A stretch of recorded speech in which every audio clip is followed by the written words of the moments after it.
paz, meus irmãos. Para haver frutificação na vida cristã, se faz necessário ser instruído e obter o correto entendimento da graça divina. Por isso, apresento a você o livro Graça Transformadora, do pastor Luciano Subirá. Link para a compra está no primeiro comentário fixado. Assista o vídeo até o final e Deus te abençoe. A grande mudança de velha para nova aliança se chama transformação. Você pode repetir isso comigo? Diga transformação. Agora, eu e você precisamos entender. Depois de ver mudança de lei, nós vemos Jesus olhar para aquela mulher e dizer: eu não te condeno. Mas na mesma frase, Jesus diz: vá e não peque mais. Então, eu vou colocar o segundo fundamento, já mostrando para onde vamos no terceiro. Segundo fundamento, primeira mudança de lei. O segundo é remoção da condenação. Mas na mesma frase, Jesus não disse só: eu não te condeno.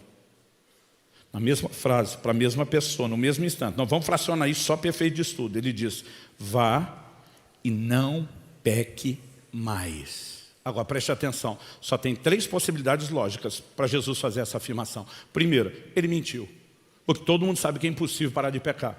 Então ele enganou a mulher, como diz a moçada lá da igreja, trollou a pobrezinha. Alguns de nós vai levar isso em consideração? João 17, a lei foi dada por intermédio de Moisés, a graça e a verdade por meio de Jesus. Ele é a manifestação da verdade. A Bíblia diz que ele é luz e nele não há treva alguma. Nosso Senhor teria mentido à mulher? Não. Isso seria uma probabilidade hipotética para qualquer outro, mas não para Nosso Senhor. Então está fora do jogo. Segundo, não, pastor, não é que ele quis enganar de propósito, porque ele acordou resmungando: hoje é dia de maldade, vou enganar alguém. Mas assim, por que enganado estava? Porque afinal de contas ele não conhecia bem a Bíblia, não estudou teologia, não sabia o que estava falando. Então, por que enganado estava? Ele meio que sem querer, não de propósito, mas tipo só um efeito colateral. Acabou enganando a mulher. Se o verbo, a palavra encarnado, não entender de Bíblia, me diz quem é que entende. Se ele não souber a teologia, quem é que sabe? Então nós vamos levar isso em consideração? Não. Fora do jogo. O que é que sobra? O que deveria ter sido a única para mim e para você desde o princípio. Ele falou a verdade. Simples assim. E eu achei que vocês iam dar um glória a Deus de saber que isso era verdade. Agora, sabe qual é a nossa dificuldade? A sua mente, como a minha, já está se defendendo disso aí. Não sei não deve ser bem assim. Quando era garoto e lia Jesus declarando em Mateus 5, sede perfeitos, como é perfeito o vosso Pai Celeste, sabe o que eu pensava? Estava empolgadinho hoje, hein, Jesus? Animado, empolgou, exagerou, hein? Se uma frase de tudo que ele disse não é verdade, por que o resto seria? É tudo ou nada, gente. Mas sabe qual é a nossa dificuldade? 1 Coríntios 2,14 diz: o homem natural não entende as coisas do Espírito, são loucura. A gente acha que isso está falando só de manifestação de dons. Não. Paulo diz que o evangelho que pregamos é a loucura da pregação. Como é que você foi salvo? Pela fé, não pela sua razão. Agora a pergunta é: como você será santificado? Da mesma forma. Romanos 1,17 diz: a justiça de Deus se revela no evangelho de fé em fé. Como está escrito, ele vai buscar lá em Abacuque 2,4, o justo viverá da fé. Ele não apenas converterá da fé. Agora, como é que você teve fé para a conversão? Romanos 10,17 diz que a fé vem por ouvir e ouvir a palavra de Cristo. Como que você vai ter fé para a santificação? Da mesma forma. Agora, minha pergunta: em todos os seus anos de conversão, quanta pregação, quanto ensino claro sobre santificação você teve? A quanto você se expôs para que isso gere fé em você? Essa é a nossa edição de número 93 da conferência, mas já falei isso outras 8 vezes em conferências que não eram as minhas. Ou seja, nesse momento é a 100ª vez que eu estou falando as mesmas coisas. Eu lembro de um dia que eu falei que tinha passado de 50, no fim um irmão me procura e falou: pastor, que dó de você. Falei: por quê? Vou ficar repetindo a mesma coisa. Falei: você acha que isso é um castigo? Falei: meu amigo, a fé vem por ouvir a palavra de Cristo. Eu falei: quando eu repito, não aumenta a informação, não aumenta aquilo que eu já tenho de conhecimento, mas fortalece a convicção de uma forma que você não tem noção. Eu falei para ele: dó de você, que ouviu uma vez e acha que é muito. É por isso que meu papel hoje é convencer você a não parar aqui quando terminar essa conferência, a ler o livro, assistir o curso, a dizer, eu vou deixar a palavra encher meu coração para me levar a um lugar de fé, onde eu possa alcançar isso. Gente, Dietrich Bonhoeffer, o grande teólogo alemão, disse, uma fé que remove a condenação de pecados cometidos, mas não o poder de pecar, é uma graça barata. Muita gente repete o Bonhoeffer hoje em dia, mas a maioria não entendeu o que ele disse. Então vamos tentar entender essa evolução. Remoção da condenação. Gente, deixando seita para o lado de fora, botando irmão equivocado para o lado de dentro. Tudo quanto é denominação cristã, evangélica, protestante, que eu tenho tomado conhecimento, estudado até hoje, ninguém discorda da remoção da condenação dos pecados. Ninguém. Até porque os textos são claros. Romanos 8:1, nenhuma condenação mais há para os que estão em Cristo Jesus. 2 Coríntios 5:17, se alguém está em Cristo, nova criatura é. As coisas velhas já passaram, eis que tudo se fez novo. Romanos 8:33, 34, quem tentará acusação contra os eleitos de Deus, é Deus quem os justifica, quem os condenará é Cristo Jesus quem morreu, ou antes quem ressuscitou, intercede por nós à direita de Deus. E o que dizer de textos que são proféticos do Antigo Testamento, como Isaías 1:18, ainda que os vossos pecados sejam como escarlate ou carmesim, eu os tornarei brancos como a neve, brancos como a pura lã. Remoção da condenação. Agora preste atenção. Isso por si já é maior do que perdão. A maioria de nós imagina que a graça veio trazer perdão. Deixa eu te explicar algo. Perdão já tinha na lei. É por isso que tinha sacrifício de pecados. O livro de Hebreus diz que nós temos uma nova, superior aliança, baseada em melhores promessas, tendo Jesus como fiador. E tudo isso para fazer só a mesma coisa que outra já fazia?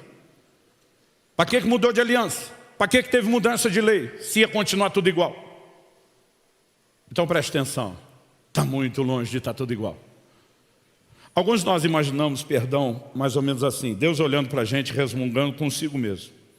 Eu vou fingir que eu não lembro o que é que vocês fizeram no verão passado. Mas não é essa a verdade bíblica. A verdade bíblica é que Ele nos justificou. Ser justificado é ser tornado justo. Agora preste atenção, nossa mente sempre pensa, fui tornado justo daqui para frente. A maioria de nós não pensa que isso também inclui daqui para trás.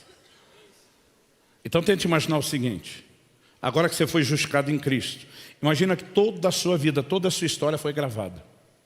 E você pudesse visitar os episódios dessa série, para alguns quase de terror. Aqueles dos quais você mais se envergonha. Você descobriu o quê? O cenário não mudou muito, o ator principal que é você continua o mesmo, mas o script é outro. Porque a hora que você vai assistir a história da sua vida, você não fez nada de errado. Você fez tudo certo e você diz como é possível. Eu lembro que eu fiz de errado, mas o filme foi todo editado. Porque aos olhos de Deus você foi feito justo. Meu amigo, quando o crente começar a entender justificação, ele não vive mais debaixo de culpa, de condenação, de vergonha. Então preste atenção. Qual que eu vou falar daqui para frente? Eu não vim diminuir a primeira parte. Ela é maior do que nós temos entendido. Mas nós não temos o direito de pegar essa primeira parte gloriosa e extraordinária, que é a remoção da condenação, e usá-la como uma justificativa para mutilar, para fragmentar a graça e jogar o resto do que a Bíblia diz sobre ela fora. E as pessoas estão fazendo isso o tempo todo. Um dia desse tinha pregado sobre santidade, um me procura e diz, o senhor nunca leu que onde abundou o pecado, superabundou a graça? Falei, eu li, criatura, e você leu os 2 versículos seguintes? Ou sua Bíblia acaba no final de Romanos 5 e não tem o início dos 6? Paulo pergunta, então nós vamos pecar mais para ter mais graça? E ele mesmo responde, de jeito nenhum. Agora isso aí você não leu, as pessoas estão mutilando. Outro dia um falou para mim, o senhor nunca leu Romanos 8:1, não há mais condenação para quem está em Cristo Jesus? Falei, eu li, criatura, você leu o 2, que é o versículo seguinte, era só você ter continuado um pouquinho assim, ó. E diz, porque a lei do Espírito da vida te libertou da lei do pecado e da morte. Agora nós vamos fingir que isso não está lá? Aí as pessoas estão citando Tito 2:11. A graça se manifestou, Salvador a todos os homens. Ok, vírgula, e o que vem depois? Ela nos ensina que renegadas as paixões, as impiedades mundanas, vivamos no presente século de forma sóbria, justa, piedosa, aguardando a bem-aventurada manifestação de nosso Senhor e Salvador Jesus Cristo. Agora, porque o tempo todo jogam a continuação fora. A grande verdade da graça nos vem sendo roubada, subtraída, fragmentada há muito tempo, além de distorcida. Jesus olha para essa mulher e diz, vá e não peques mais. Agora, se ele não estava mentindo, se ele não estava enganando e nem enganado, e se ele falou a verdade, o que é que eu e você precisamos deduzir? Ele não deu um mandamento de algo injusto. Hebreus 6,10 diz que Deus não é injusto. E se ele desse a essa mulher uma ordem para não pecar e não fosse possível, isso faria dele injusto, mas ele não é. Então o que é que eu e você temos que deduzir? Que forçosa e necessariamente por trás do mandamento que ele dá a essa mulher, essas suas palavras precisam estar carregadas de um empoderamento divino que tornem possíveis o cumprimento do mandamento. E é isso que é graça. Nós já vamos definir. Mas um dia alguém me perguntou, mas pastor, por que estão mutilando? Falei, porque a maior parte das pessoas não entende processo. Ele falou assim, como assim? Eu falei, olha, um dia desses um jovem da minha igreja me procurou e falou, pastor, tem hora que eu estou lendo a Bíblia, eu tenho dificuldade de entender umas coisas. Eu falei, bem-vindo ao sindicato. Ele falou, não, estou falando sério. Eu falei, eu também. Isso é que nem videogame, vai passando de fase, vai ficando mais difícil. Eu falei, mas o que é que está pegando? Ele falou, não, tem hora que eu leio, eu tenho a sensação que uma hora a Bíblia conjugou a salvação no passado, outra hora no futuro, outra hora no presente. Eu falei, tem a sensação? Não, isso é uma constatação. Ele falou, como é que é? Atos 15:11, fomos salvos, passado. 1 Coríntios 1:18, somos salvos, presente. Romanos 5:10, seremos salvos, futuro. Ele olhou para mim e falou, pastor, está errado. Eu falei, errado está tu. A Bíblia nunca está errada. O pastor não pode conjugar no passado, presente e futuro a mesma coisa. Eu falei, não poderia se fosse evento único e instantâneo. Mas é processo. Ele, como assim? Eu falei, uma parte já aconteceu. Essa está conjugada no passado. Outra parte está acontecendo. Essa parte está conjugada no presente. Outra ainda vai acontecer. Essa outra que está conjugada no futuro. Filipenses 1:6, aquele que começou o passado em vós a boa obra, há de completá-la até o dia de Cristo. Ele não terminou o que ele começou. Uma parte aconteceu, outra está acontecendo, outra vai acontecer. Olhei para ele e falei, Criador, deixa eu desenhar para você. Quanto tempo faz que você se converteu, que você foi regenerado? Tantos anos. Falei, quando você olhar para essa parte da salvação, diga, fui salvo. Falei, mas seu corpo já foi glorificado? Ele falou, ainda não. Falei, Romanos 8:23 diz que nós estamos aguardando a redenção do corpo. Então, quando você olhar para essa parte de salvação, diga, futuro. Mas e a santificação? Não está rolando agora? Ele falou, sim. Falei, então, para essa parte você diga presente.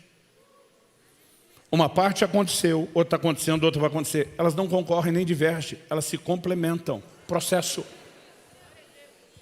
Mateus 7, 13 e 14, Jesus fala de uma porta e um caminho estreito que conduzem onde?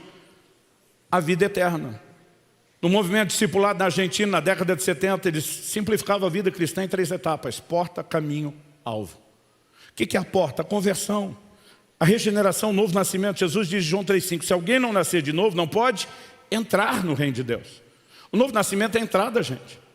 Quando alguém se converte, a gente faz festa e deveria fazer, mas a gente faz uma festa como quem diz, aleluia, finalmente chegou lá. Chegou lá nada, agora que começou o jogo. Ele só passou a porta, o que tem depois da porta? Um caminho. Caminho dá o quê? A dinâmica de movimento. O que eu e você chamamos hoje, para expressar a coletividade da nossa fé de cristianismo, no Novo Testamento era chamado de caminho. Quando Paulo escreve em Efésios 4 sobre a forma como deveis andar, ele não está falando do balanço do corpo, da ginga. Ele está falando da forma de se conduzir no caminho.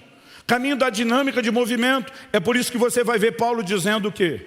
Esquecendo-me das coisas que para trás ficam. Imagine as coisas como livro. Então, se as coisas estão em movimento, esquecendo-me das coisas que para trás ficam, ele não, ele só está observando elas passarem. Mas se as coisas forem o púlpito, imagine Paulo dizendo assim, esquecendo-me das coisas que para trás ficam e avançando para estar diante de mim. Quem que está avançando? Ele. Prossigo, quem que prossegue? Ele.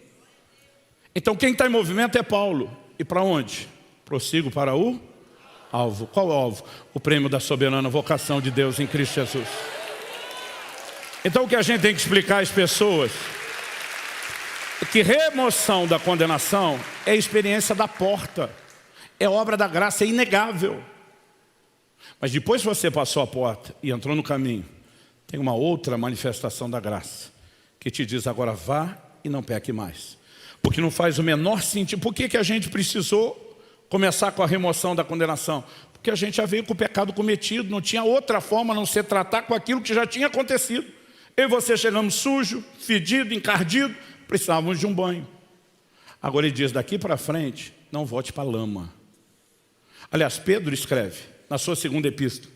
Ele fala de pessoas que depois do pleno conhecimento da verdade, deliberadamente voltam ao pecar. E ele diz assim, com eles cumpriu-se certo adágio verdadeiro, que diz, o cão voltou ao seu próprio vômito e a porca lavada a revolver-se na lama. Cristo não limpou você para você viver se sujando todo dia. Pecado na vida do crente deveria ser acidente. E ainda assim evitável. É isso que eu quero te mostrar pela Escritura. Quando Jesus diz, vai e não peques mais, gente, se isso não fosse possível, ele não tinha dito. Quem está acompanhando? Paulo diz em 1 Coríntios 10, 12, aquele que está em pé, cuide para que não caia. Cuidar para quê?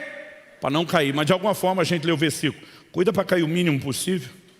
Cuida para ir espaçando as quedas. Deus está dizendo, cuida para não cair. Não, mas não dá para não cair. Ah, Deus diz, desculpa, eu menti para você. Não. Nossa mente tem dificuldade de alcançar, mas a verdade está lá.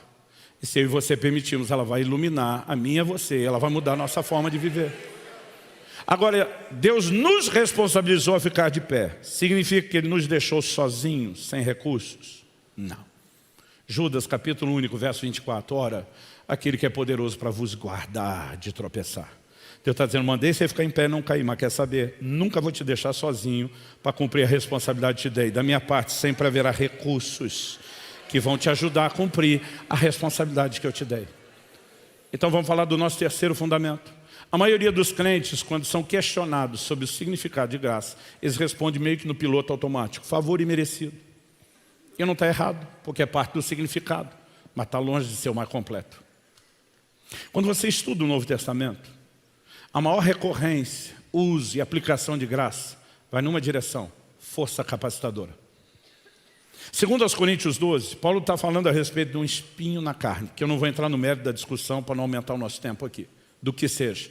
Ele pede que Deus o tire, o Senhor responde, minha graça te basta, meu poder se aperfeiçoa na fraqueza. O que quer que fosse isso, ele está dizendo, não vou tirar, mas eu vou te dar condições de suportar. Força capacitadora. Quando a Bíblia relaciona a graça com dons, está falando de força capacitadora. Deus não apenas te deu um papel, uma função a desempenhar, mas Ele vai te capacitar para cumprir aquilo. Quando a Bíblia relaciona a graça com o ministério, mesma coisa. Paulo diz em 1 Coríntios 15, 10, eu trabalhei mais do que todos os apóstolos. Ele diz, não eu, mas a graça de Deus comigo. Força capacitadora. Agora olhe comigo para Romanos capítulo 8, versículos 3 e 4. Daqui a pouco nós voltamos em 1 Coríntios 10, 12. O que está em pé, cuide para que não caia. Romanos capítulo 8, versos 3 e 4. Porque aquilo que a lei não podia fazer, por causa da fraqueza da carne, isso Deus fez enviando seu próprio Filho em semelhança de carne pecaminosa e no que diz respeito ao pecado. E assim Deus condenou o pecado na carne, a fim de que a exigência da lei se cumprisse em nós, que não vivemos segundo a carne, mas segundo o Espírito. Vamos devagar. Primeiro vou resumir os dois versículos, depois a gente detalha. O que a lei não podia fazer, Deus fez enviando seu Filho. A lei foi dada por Moisés, a graça por meio de Jesus. Então o que a lei não pode fazer, a graça veio resolver.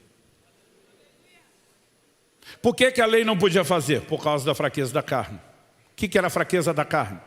O texto diz, Ele enviou seu Filho em semelhança de carne pecaminosa. Está falando da natureza pecaminosa. Quando era garoto um dia eu falei para o meu pai, pai, João Batista fala de Jesus, eis o Cordeiro de Deus que tira o pecado do mundo. Ele fala no singular, um só. Falei, só eu tenho um monte. E tem um monte de gente que nem eu, que também tem um monte. Sem contar as pessoas antes de nós, que já morreram e tinham um monte. E as que ainda vão nascer, viver, cometer um monte de pecado. Falei, pai, é muito monte de pecado. Para a Bíblia falar um só. Ele sorriu para mim com uma cara de satisfação, que bom que você observou isso. E disse, quando a Bíblia fala de pecado no singular, está falando da natureza pecaminosa, o problema inicial. Quando ela fala de pecado no plural, está falando de atos. Qual a diferença? Natureza é a raiz. Atos pecaminosos são o fruto da árvore. Então por que é que o homem não podia, ou a lei não podia fazer algo? Por um problema de natureza pecaminosa. A graça veio resolver isso. O que ela veio resolver? O texto do verso 4 termina dizendo, a fim de que a exigência da lei se cumprisse em nós. Qual era a exigência da lei que já vimos? Obediência. Agora preste atenção, gente. Pela primeira vez, desde o início da humanidade, desde a queda, porque o homem agora é escravo de uma natureza pecaminosa, jamais pôde viver a plena obediência à lei. Pela primeira vez na história, Deus está dizendo que agora, pela graça, o homem finalmente poderia cumprir a exigência da lei, poderia andar em obediência com ela. O que é isso? Força capacitadora. E se pela primeira vez na história a graça finalmente viabilizou ao homem viver e andar em obediência, como em nome de Deus, esse povo está ensinando por aí uma graça que virou permissão para pecar. Eu vou repetir o que falei antes, a graça não é cúmplice do pecado, ela é o antídoto, ela é a solução. E se nós não entendemos isso, gente, nós não vamos longe. Então vamos lá.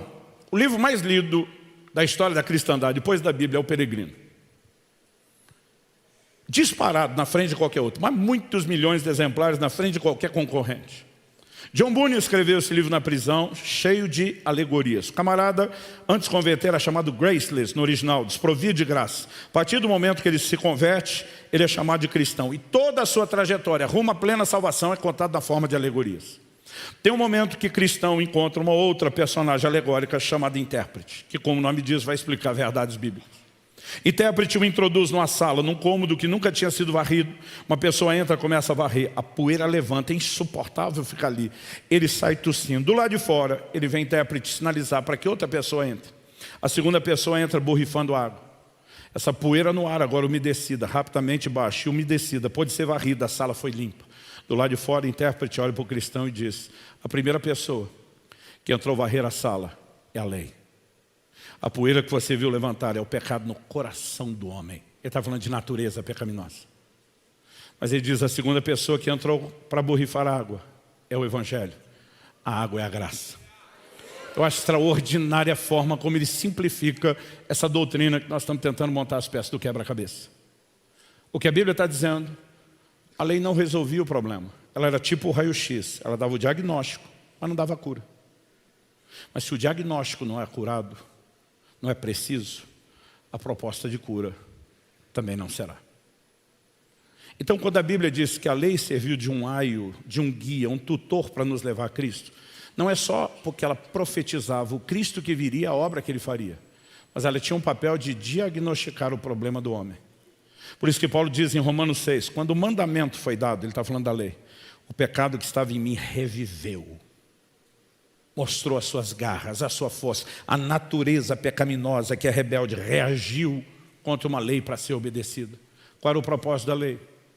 Denunciar ao homem o seu estado e dizer: ei, você não precisa só de perdão para pecados que você comete, você vai precisar ser perdoado todo santo dia o resto da vida. A lei estava dizendo que o que você precisa é de transformação. E ela sinalizava: um dia alguém virá não apenas para perdoar pecados, mas para transformar, empoderar você a um lugar onde você consiga viver obediência. Deus diz a respeito de mudança de aliança: escreverei a minha lei nos seus corações. Uma das maiores características da nova aliança é que ele não teria mais um povo rebelde como da antiga aliança, mas alguém que absorveria seus mandamentos, poderia vivê-los. Todo o propósito da graça flui numa direção, força capacitadora para a obediência.